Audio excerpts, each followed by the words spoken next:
ఈ భూమిపై మనుషులు మాత్రమే ఉన్నారా లేక మనతో పాటు ఏలియన్స్ కూడా ఉన్నారా అనే ప్రశ్న ఎంతమందికి వచ్చి ఉంటుంది?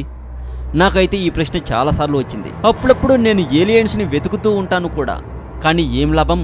వెతికేప్పుడు పేపర్స్ పెన్నులు దొరుకుతాయి, కానీ ఏలియన్స్ మాత్రం దొరకట్లేదు. ఎందుకంటే నేను నా కబోర్డ్లో వెతుకుతూ ఉంటాను కాబట్టి. అవును, మీరు విన్నది నిజమే భయ్యా. ఏలియన్స్ కబోర్డ్లో కూడా ఉండొచ్చు. ఎందుకంటే అవి అక్కడ ఉండాలి ఇక్కడ ఉండాలి అని లిమిట్స్ లేవు. అంతెందుకు, భూమి మీదనే కాదు గాలిలో కూడా ఉండొచ్చు.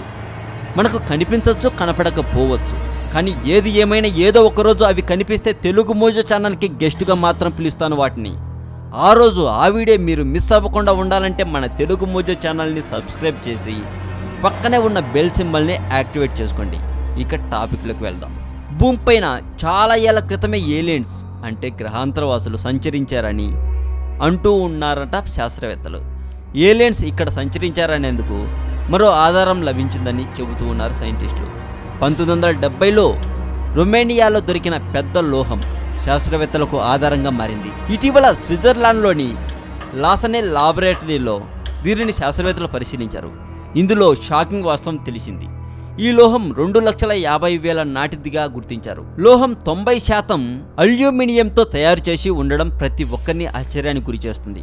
అల్యూమినియాన్ని కేవలం 200 సంవత్సరాల నుంచి మాత్రమే తయారు చేస్తున్నామని, 2,50,000 సంవత్సరాల క్రితం అల్యూమినియం లభించే అవకాశమే లేదంటున్నారు. మేనియన్ UFO logistics association deputy director Gorji Kohel దీనిపై మాట్లాడారు.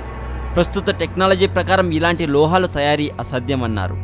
2 ఎముకల గూడుల మధ్యలో ఈ లోహం లభించిందని, ఇది గ్రహాంతర వాసులకు సంబంధించిన లోహంగా భావిస్తున్నామన్నారు. గ్రహాంతర వాసులు భూమిపై సంచరిస్తున్నారనడానికి ఇదే ఉదాహరణ అని తెలిపారని కూడా సమాచారం. నేనందించిన ఈ సమాచారం విషయంలో మీకు ఏవైనా డౌట్స్ ఉంటే మా మెయిల్ ఐడికి మెయిల్ చేయవచ్చు. మా మెయిల్ ఐడి telugumojo1@gmail.com. మరింత ఇలాంటి సమాచారం తెలుసుకోవాలని మీకుంటే మర్చిపోకుండా సబ్స్క్రైబ్ చేయండి తెలుగు మోజో ఛానల్. అలాగే ఈ వీడియో కింద మీ ఒపీనియన్ని కామెంట్ రూపంలో పెట్టండి.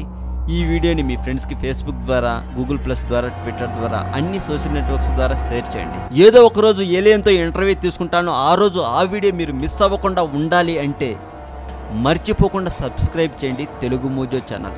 అలాగే సబ్స్క్రైబ్ చేశాక పక్కనే ఉన్న బెల్ సింబల్ని యాక్టివేట్ చేసుకోండి. అది యాక్టివేట్ చేసుకోవడం వల్ల నేను వీడియోస్ పబ్లిష్ చేసిన వెంటనే మీకు నోటిఫికేషన్ రూపంలో వస్తుంది వీడియో. ఇక ఆలస్యం ఎందుకు, తెలుగు మోజో ఛానల్ సబ్స్క్రైబ్ చేసి బెల్ బటన్ని యాక్టివేట్ చేసుకోండి.